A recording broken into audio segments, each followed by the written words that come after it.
जो भी विद्यार्थी पशु परीक्षा एग्जाम 2024 की तैयारी कर रहे हैं दोस्तों, पशु परीक्षा एग्जाम 2024 की तैयारी करने वाले सभी साथियों के लिए ये क्लास बड़ी इंपॉर्टेंट है। क्लास को आपको ध्यान से कंप्लीट पूरा देखना है और लास्ट में कमेंट करना है कितने परसेंट आपके सही होते हैं। आपको पता है उस पशु परीक्षा एग्जाम में 28 दिन से भी कम समय है, मतलब 1 महीना भी आपके पास में नहीं बचा है। इस दोस्तों अंतिम समय आपको क्या पढ़ना है, कौन कौन से प्रश्न इंपॉर्टेंट है, कौन कौन से प्रश्न मस्ट है, बात करने वाले हैं। अभी जो आपका नया सिलेबस जारी हुआ है इसी के अनुसार ये क्लास है और इस क्लास से काफी सारे क्वेश्चन आपके एग्जाम में आपको हूबहू मिलेंगे, इसलिए बता रहा हूँ इस क्लास को पूरा देख लेना और लास्ट में कमेंट कर देना कि इनमें से आपके कितने सही होते हैं, आपका स्कोर क्या है, आपकी तैयारी कैसी है। ठीक है, सारे प्रश्न बड़े इंपॉर्टेंट है।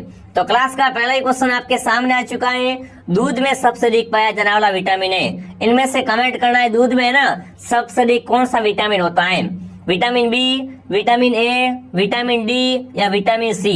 तो आपको पता है दोस्तों दूध में है ना, दूध में सबसे अधिक विटामिन होता है विटामिन ए। दूध में सबसे अधिक विटामिन कौन सा होता है, विटामिन ए अधिक पाया जाता है। तो यहाँ पर जो भी ऑप्शन बी सही कर रहा है, बी ऑप्शन आपका सही है कि दूध में विटामिन ए की मात्रा अधिक होती है। अगला सवाल दोस्तों आपके सामने आ चुका है, घी का पीला रंग किसके कारण होता है। आपने देखा होगा घी रंग कैसा होता है, घी का रंग पीला होता है। तो कमेंट करना है घी का पीला रंग है वो किसके कारण होता है, कैरोटीन के कारण, कैल्शियम के कारण, निकोटीन के कारण या इनमें से कोई नहीं। सभी साथी कमेंट करेंगे घी का पीला रंग होता है ना दोस्तों, किसके कारण होता है, फटाफट कमेंट करेंगे। देखते हैं आपकी तैयारी कैसी है। तो सही उत्तर है कैरोटीन के कारण।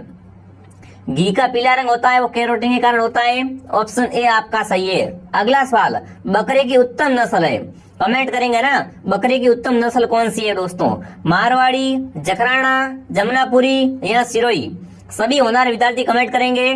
तो बकरी की सबसे अच्छी और सबसे उत्तम नस्ल होती है वो होती है जमुनापुरी। कौन सी, जमुनापुरी।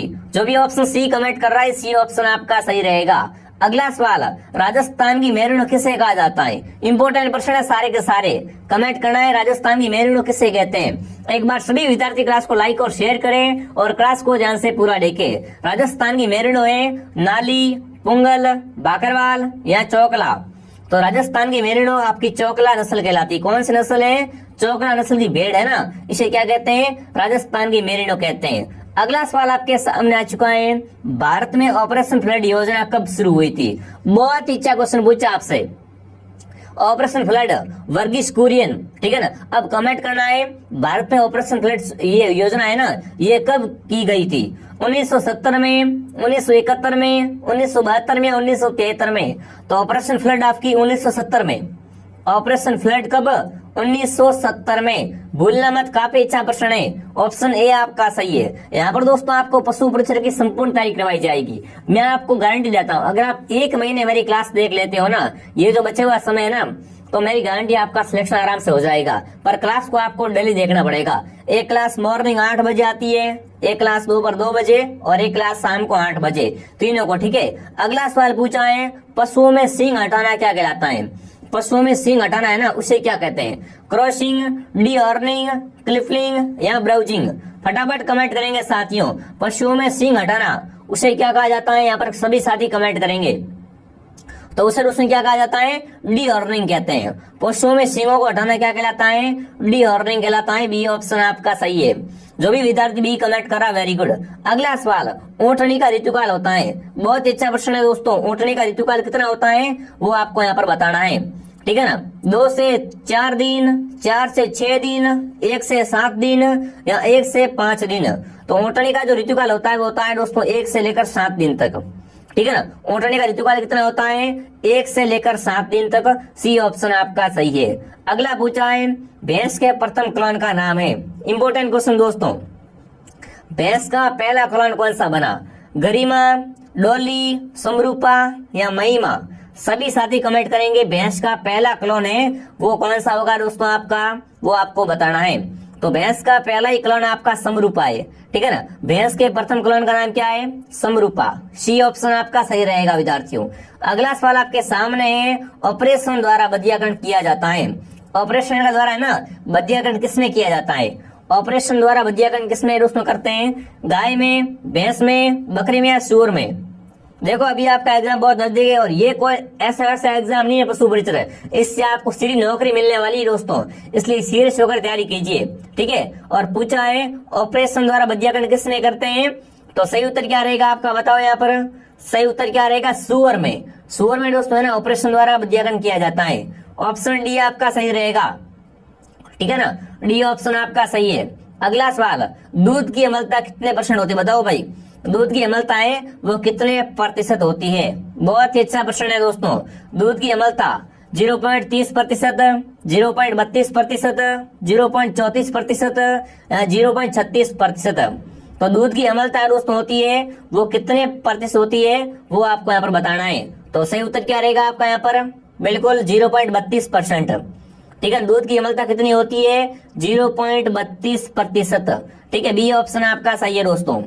अगला सवाल आपके सामने है, घी में वसा की मात्रा कितने % होती है। घी में दोस्तों पूछा है वसा कितनी होती है, एक घी होता है ना उसमें पूछा है घी में वसा का % कितना होता है विद्यार्थियों, 91, 98, 99, 100। तो आपको पता है घी में है ना, घी में 99 क्या होती है, वसा ही होती है। घी में दोस्तों क्या होता है 99% वसा पाई जाती है। ऑप्शन नंबर सी आपका सही है। जो भी विद्यार्थी सी कमेंट कर रहा है वेरी गुड। जिसने भी दोस्तों क्लास को लाइक नहीं किया, क्लास को लाइक और शेयर करें, सब्सक्राइब करें और क्लास को डेली ज्वाइन करें। अगला पूछा है पशुओं में कर्तन दांत की संख्या होती है, बताओ भाई पशुओं में कर्तन दांत कितने होते हैं दोस्तों, है ना, 8, 7, 9 या 10। सभी होनहार विद्यार्थी कमेंट करेंगे। पशुओं में कर्तन दांत की संख्या आपसे पूछ रहा एग्जाम में, तो सही उत्तर क्या रहेगा यहाँ पर, 8 दोस्तों क्या होते हैं पशुओं में कर्तन दांत होते हैं। ऑप्शन ए आपका सही है दोस्तों। अगला सवाल पूछा है राजस्थान में पशु सीमेंट बैंक स्थित है, बताओ भाई राजस्थान में पशु सीमेंट बैंक कहाँ पर है। बस्सी जयपुर में, मालपुरा टोंक में, शाहपुरा जयपुर ग्रामीण में या जोबनेर जयपुर ग्रामीण में। सभी विद्यार्थी कमेंट करेंगे दोस्तों, बिल्कुल बहुत ही अच्छा प्रश्न आपसे पूछा है। तो पशु सीमेंट बैंक आपकी बस्सी जयपुर में, कहाँ पर है, बस्सी जयपुर में। ऑप्शन ए आपका सही है। अगला पूछा है दूध की शुद्धता जांच की जाती है ना, दूध की शुद्धता वो किससे जांच करते हैं विद्यार्थियों, दूध की शुद्धता है ना वो किससे मापी जाती है, थर्मामीटर से, लैक्टोमीटर से, फेदोमीटर से या बैरोमीटर से। फटाफट कमेंट करेंगे साथियों। थर्मामीटर तो ताप मापी है ना, थर्मामीटर ताप मापी हो जाएगा आपका। और लैक्टोमीटर से क्या करते हैं, दूध का अपेक्षित घनत्व ज्ञात करते हैं। राइट बात है, यहाँ पर क्या रहेगा, लैक्टोमीटर सही रहेगा। फेदोमीटर से फेदम है ना महासागर की गहराई नापी जाती है। और बैरोमीटर से क्या नापते हैं, वायुदाब नापते हैं, है ना। तो बिल्कुल यहाँ पर सही उत्तर क्या रहेगा, यहाँ लैक्टोमीटर ऑप्शन आपका सही है। लैक्टोमीटर से क्या करते हैं, दूध का अपेक्षित घनत्व ज्ञात करते हैं, शुद्धता नापी जाती है। अगला पूछा है दोस्तों शहरी बकरी किसे कहते हैं, है ना, सिटी गोट। फटाफट कमेंट करेंगे शहरी बकरी किसे कहा जाता है, बारबरी, मेरिनो, बीटल या कच्ची। सभी साथी कमेंट करेंगे। सिटी गोट के नाम से कौन प्रसिद्ध है, बारबरी। बारबरी को सिटी गोट कहते हैं, इसे क्या कहते हैं, सिटी गोट शहरी बकरी कहते हैं दोस्तों। अगला पूछा है मुर्गी में होने वाला रोग है, इनमें से कौन सा रोग मुर्गी में होता है, कुक्कुट में होता है ना। मुर्गी का रोग कौन सा है दोस्तों आपका, जहरबाद, खुरपका, मुंहपका, रानीखेत या गलगोटू। तो रानीखेत रोग किसमें होता है, मुर्गी में होता है। रानीखेत रोग का संबंध किससे है, मुर्गियों से या कुक्कुट से है। तो सी ऑप्शन आपका सही रहेगा। जो भी विद्यार्थी यहाँ पर सी कमेंट करे शानदार दोस्तों। अब आपको खुद को लग रहा होगा ना कि भाई आपके कितने सही हो रहे हैं, कैसी आपकी तैयारी है, आपके अंदर एक कॉन्फिडेंस आ जाएगा कि वास्तव में तैयारी कर रहा हूँ, ठीक है। तो अब आपको कम समय रहा है, तैयारी डेली करते रहना है, कोई चिंता नहीं करनी, मैं क्लास से डेली लेके आता रहूंगा। अगला पूछा है दोस्तों दूध में प्रोटीन के ना, दूध प्रोटीन के पाचन के लिए एंजाइम के लिए कौन सा जिम्मेदार है, इनमें से जिम्मेदार कौन होता है दोस्तों, एरिसिम्स, ट्रिप्सिन, रेनिन या पेस्टिन। फटाफट कमेंट करेंगे साथियों। दूध प्रोटीन के पाचन के लिए एंजाइम में से कौन जिम्मेदार होता है वो आपको बताना है। बहुत ही अच्छा क्वेश्चन है। तो सही उत्तर क्या रहेगा, रेनिन। जो भी रेनिन कमेंट कर रहा है, रेनिन ऑप्शन आपका राइट रहेगा दोस्तों। अगला पूछा है भैंस के गर्भकाल की अवधि कितनी होती है ना। भैंस में गर्भकाल की अवधि पूछी है, फटाफट कमेंट करेंगे दोस्तों। भैंस में गर्भकाल की अवधि होती है वो कितनी होती है, फटाफट कमेंट कीजिए दोस्तों। तो आपको पता है दोस्तों भैंस में गर्भकाल की अवधि होती है 310 दिन, ठीक है, ध्यान रखना विद्यार्थियों। एनसीईआरटी बुक के अनुसार क्या है दोस्तों, भैंस में गर्भकाल की अवधि है वो 310 दिन मानी जाती है। तो आपको 310 दिन याद रखना, ठीक है ना।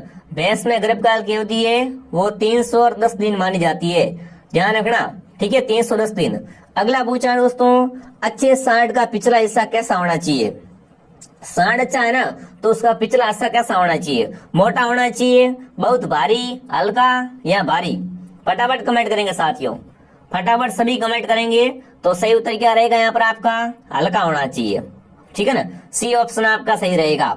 अगला प्रश्न दोस्तों आपसे पूछा है, भैंस की सबसे छोटे नस्ल कौन सी है? बहुत अच्छा प्रश्न है भाई, है ना। भैंस की सबसे छोटी नस्ल कौन सी है दोस्तों? जरंगी, मेहसाणा, नीली रावी या सुरती? तो यहाँ पर पहला ही ऑप्शन आपका राइट है, जयरांगी। ये क्या है? भैंस की सबसे छोटी नस्ल है।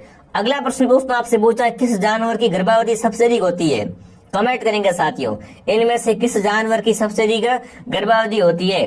गाय, भैंस, घोड़ी या बकरी? इन चारों में से बताओ। इन चारों में से सबसे अधिक गर्भावधि होती है हथनी की होती है। हाथी की पत्नी हथनी, है ना, हाथी फीमेल। तो अभी ऑप्शन डी कमेंट कर रहा है, डी ऑप्शन आपका सही है कि हथनी की गर्भावधि है वो सबसे अधिक होती है। अगला पूछा है, दुधारू गाय की प्रजाति है। दुधारू गाय की प्रजाति कौन सी है दोस्तों? मालवी, देवनी, खेरीगढ़ या खिलारी? मतलब सबसे अधिक जो दूध देती है दुधारू गाय की प्रजाति है वो आपकी रेवनी है। रेवनी दोस्तों है ना, ये क्या है? सर्वाधिक दूध देने वाली गाय होती है। बी ऑप्शन आपका सही है, ठीक है। बी ऑप्शन क्या रहेगा आपका यहाँ पर? सही रहेगा। बहुत ही अच्छा प्रश्न है, फटाफट एक बार सभी कमेंट करें। Very good. आगे बढ़े दोस्तों, अगला प्रश्न क्या पूछा है, किस नस्ल की गाय का औसतन दूध उत्पादन सबसे अधिक होता है ना? औसतन दूध उत्पादन की बात करें अगर, वो सर्वाधिक किसका होता है बताओ? इन चारों में से बताना है किस नस्ल की गाय का औसतन दूध उत्पादन सर्वाधिक होता है? देवनी का, गिर का, साहिवाल या लाल सिंध का? फटाफट कमेंट करेंगे। तो सही उत्तर रहेगा साहिवाल। जो भी साहिवाल कमेंट कर रहा है, साहिवाल गाय का है ना दूध उत्पादन क्या रहता है? औसतन अधिक रहता है। अगला प्रश्न दोस्तों आपके सामने, भेड़ के बच्चे को क्या कहते हैं? भेड़ का बच्चा क्या कहलाता है? मेमना, किड, कॉफ या रैम? भेड़ का बच्चा क्या कहलाता है? कौन कमेंट करेगा? फटाफट कमेंट करेंगे साथियों। जो भेड़ का बच्चा होता है उसे क्या कहते हैं? बिल्कुल, बहुत ही अच्छा प्रश्न है, बहुत इंपॉर्टेंट प्रश्न है और बार बार आने वाला क्वेश्चन है, ठीक है ना। तो भेड़ का बच्चा क्या कहलाता है? मेमना कहलाता है। ऑप्शन ए आपका सही है, ठीक है ना, ऑप्शन ए आपका सही है दोस्तों। अगला प्रश्न पूछा है आपसे दोस्तों, पैलेस्ट डेयरी फार्म कहाँ पर है? कमेंट करेंगे साथियों, पैलेस्ट डेयरी फार्म कहाँ पर है? फटाफट, बहुत ही अच्छा प्रश्न है, एक बार सभी कमेंट करेंगे। हाँ, फटाफट सभी कमेंट करेंगे साथियों। वेरी गुड, शानदार। चलिए, है ना, पैलेस्ट डेयरी फार्म स्थित है, वो आपकी कहाँ पर है विद्यार्थियों? ये आपकी हो जाएगी ऑप्शन नंबर क्या आ रहा है? सबका बी आ रहा है ना, मैसूर, कर्नाटक। अगला सवाल दोस्तों आपके सामने आ चुका है, गाय की किस नस्ल को लोला के उपनाम से जानते हैं? लोला के उपनाम से किस गाय को जानते हैं दोस्तों? हरियाणवी, लाल सिंधी, थार पारकर या साहिवाल? तो साहिवाल को लोला भी कहते हैं, साहिवाल गाय को है ना लोला के उपनाम से भी जानते हैं। अगला पूछा, ऊंट का औसत जीवन काल कितना होता है? एक ऊंट है ना वो कितने साल जिंदा रहता है? औसत पूछा है। ऊंट का औसतन जीवन काल होता है 30 वर्ष, ठीक है ना, 30 वर्ष क्या होता है दोस्तों? ऊंट का औसत जीवन काल रहता है। अगला प्रश्न आपसे पूछा है, मुर्गी के अंडे का औसत भार कितना होता है? एक मुर्गी का अंडा है ना उसका औसत भार आपसे पूछा है, 10 ग्राम, 80 ग्राम, 28 ग्राम या 58 ग्राम? तो दोस्तों एक मुर्गी के जो अंडे का औसत भार होता है वो कितना होता है? 58 ग्राम होता है, ठीक है ना। मुर्गी के अंडे का औसत भार कितना होता है? 58 ग्राम होता है। अगला पूछा है, विश्व में सर्वाधिक भैंसें किस देश में पाई जाती है? सर्वाधिक भैंसें कहाँ पाई जाती है? फटाफट कमेंट करेंगे। सर्वाधिक भैंसें किस देश में पाई जाती है? जिसने भी टेलीग्राम ज्वाइन नहीं किया है, टेलीग्राम चैनल का नाम है आरपी स्टडी, टेलीग्राम के लिंक मैंने डिस्क्रिप्शन में दे दिए। आरपी स्टडी के टेलीग्राम को भी ज्वाइन जरूर करें विद्यार्थियों और सब्सक्राइब कर ले, ठीक है। अगला पूछा, विश्व में सर्वाधिक भैंसें है वो भारत में, ठीक है ना, सर्वाधिक भैंसें कहाँ पाई जाती है? भारत में पाई जाती है। अगला प्रश्न दोस्तों आपके सामने आ चुका है, क्या पूछा है? भेड़ की सबसे लंबी नस्ल है, बताओ भाई, भेड़ की सबसे लंबी नस्ल कौन सी है? नीलगिरी, बीकानेरी, नेल्लोर या डेक्कन? तो भेड़ की सबसे लंबी नस्ल होती है नेल्लोर। क्या होती है? नेल्लोर। ऑप्शन सी आपका सही है। अगला पूछा है, पलिया बुखार का दूसरा नाम है ना, पलिया बुखार का दूसरा नाम क्या है? गोतिसला, एंथ्रेक्स, एफएमडी या स्तन की सूजन? तो पलिया बुखार का जो दोस्तों आपका दूसरा नाम उसको एंथ्रेक्स कहते हैं। क्या कहते हैं? एंथ्रेक्स। ऑप्शन बी आपका सही है। जो भी विद्यार्थी बी कमेंट कर रहा है, शानदार। अगला पूछा, राठी गाय प्रजनन केंद्र कहाँ पर है? बहुत अच्छा प्रश्न पूछा आपसे। राठी गाय का प्रजनन केंद्र कहाँ पर है दोस्तों? सूरतगढ़ गंगानगर में, रामसर अजमेर में, बस्सी जयपुर ग्रामीण में या नौर हनुमानगढ़ में?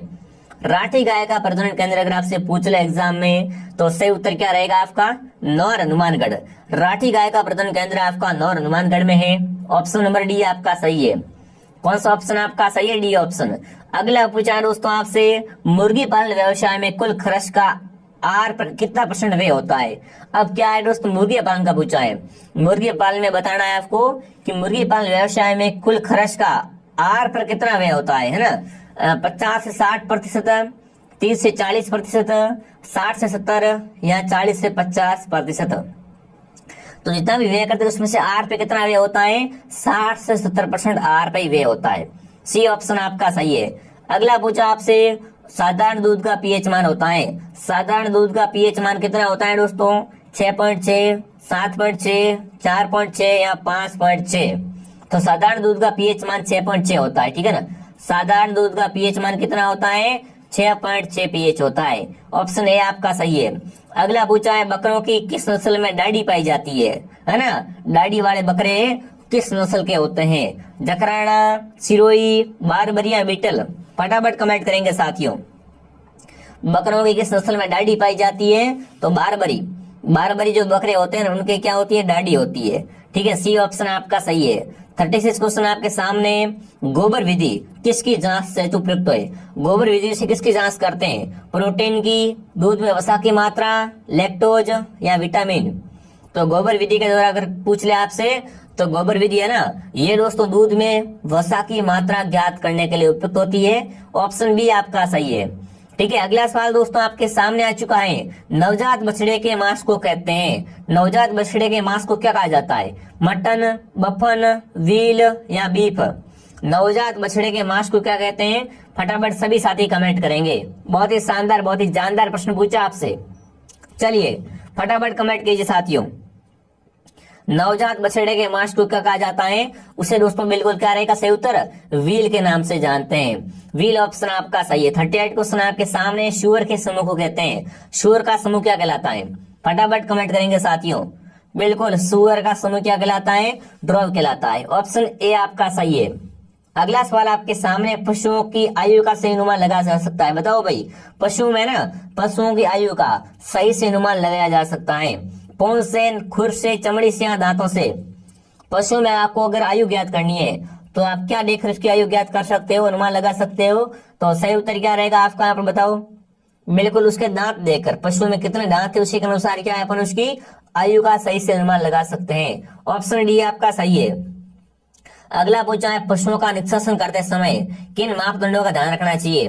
बताओ भाई, पशुओं का निष्कासन करते समय किन मापदंडों का ध्यान रखना चाहिए? उम्र, उत्पादन, रोग, उपयुक्त सभी? तो देखो ऐसे प्रश्न में आपको सिंपल है, तुक्का मार देना, क्या है? उपयुक्त सभी आएगा, ठीक है ना। उपयुक्त सभी जहां पर दिखे ना वहां पर थोड़ा आपको ध्यान रखना है। उपयुक्त सभी ऑप्शन आपका सही है। अगला पूछना दोस्तों, खीस में प्रोटीन की मात्रा सर्वाधिक पाई जाती है ना? खीस में कौन सा प्रोटीन अधिक होता है? देखिए, ग्लोबुलिन होता है, कैरोटीन, एम्बुबिन या केराटिन? फटाफट कमेंट करेंगे साथियों। खीस में कौन सी प्रोटीन सर्वाधिक पाई जाती है वो कमेंट करना है। बहुत अच्छा प्रश्न है विद्यार्थियों। तो खीस में सर्वाधिक दोस्तों क्या है? बिल्कुल ग्लोबिन पाई जाती है। ऑप्शन ए आपका सही है विद्यार्थियों। अगला पूछा है, कृत्रिम योनि का तापमान होता है। कृत्रिम योनि का तापमान कितना होता है? कौन बताएगा विद्यार्थियों? तो ऑप्शन सी आपका सही है कि कृत्रिम योनि का तापमान है विद्यार्थियों वो 39 से लेकर 41 सेंटीग्रेड होता है। अगला प्रश्न आपसे पूछा है दोस्तों, भारतीय पशु चिकित्सा अनुसंधान संस्थान कहाँ पर है? बिल्कुल, फटाफट कमेंट करेंगे साथियों। IVRI कहाँ पर है? मतलब भारतीय पशु चिकित्सा अनुसंधान संस्थान बीकानेर में, इज्जत नगर यूपी में, हैदराबाद में या करनाल हरियाणा में? पशु चिकित्सा का पूछा है दोस्तों। पशु चिकित्सा अनुसंधान कहाँ पर है? यूपी, इज्जत नगर। इज्जत नगर जो भी ये कमेंट कर रहा है बी ऑप्शन आपका सही है। अगला पूछा, तेजाजी का पशु मेला कहाँ लगता है? तेजाजी का पशु मेला कहाँ भरता है दोस्तों? गंगानगर, बाड़मेर, अजमेर या परबतसर में? तो तेजाजी का पशु मेला भरता है परबतसर में। परबतसर ऑप्शन आपका सही है, ठीक है। अगला पूछा आपसे दोस्तों, विश्व दूध उत्पादन दिवस बताओ। विश्व दूध उत्पादन दिवस कब मनाते हैं या विश्व दूध दिवस कब मनाते हैं? 1 जून, 26 अगस्त, 26 नवंबर या 15 सितंबर? तो 1 जून को दोस्तों क्या मनाते हैं? विश्व दूध दिवस मनाते हैं, ठीक है ना। ऑप्शन ए आपका सही है। अगला पूछा है भैंस के कृत्रिम गर्भाधान में वीर्य डाला जाता है। बताओ भाई, फटाफट कमेंट करेंगे दोस्तों। भैंस के कृत्रिम गर्भाधान में वीर्य किस माध्यम से डालते हैं? यूट्रस में डालते हैं, सर्विक्स के माध्यम से, योनि में, या गुद्दे में? फटाफट कमेंट करेंगे साथियों, फटाफट सभी विद्यार्थी कमेंट करेंगे कौन सा ऑप्शन आपका सही है। Very good. जिसने भी क्लास को लाइक नहीं किया, क्लास को लाइक से सब्सक्राइब करें और हमारे साथ में इस क्लास को डेली ज्वाइन करें। ठीक है, तो सही उत्तर कौन सा रहेगा आपका? यहाँ पर फटाफट कमेंट कीजिए। ऑप्शन बी आपका राइट है, सर्विस के माध्यम से। ऑप्शन बी आपका सही रहेगा। अगला सवाल आपके सामने पेश है। दूध की मिठास कार्बोहाइड्रेट कहलाती है। दूध की मिठास क्या कहलाती है? फास्फोरस कहलाती है, ग्लूकोज, लैक्टोज, या सुक्रोज? फटाफट कमेंट करेंगे दोस्तों। तो दूध की मिठास है वो लैक्टोज कहलाती है। ऑप्शन सी आपका सही रहेगा। जो भी यहाँ पर सी कमेंट करे शानदार दोस्तों। अगला सवाल आपके सामने पेश है। सांड द्वारा एक ही बार में कितना वीर्य संकलित किया जाता है? बिल्कुल 8 ml, 6 ml, 50 ml या 6 ml? सभी साथी कमेंट करेंगे दोस्तों। एक सांड के द्वारा पूछा है तो वो आपका 8 ml। जो भी 8 ml कमेंट कर रहा है ना, 8 ml वीर्य, बिल्कुल। अगला सवाल आपके सामने पूछा है। 20वीं पशु गणना 2019 के अनुसार राजस्थान में कुल पशुधन कितना है? 20वीं पशु गणना कब हुई थी? 2019 में हुई थी। तो इसके अनुसार राजस्थान में कुल पशुधन कितना है? राजस्थान में कितने पशु है विद्यार्थियों? 56.8 मिलियन। 56.8 मिलियन क्या है? राजस्थान में पशु है।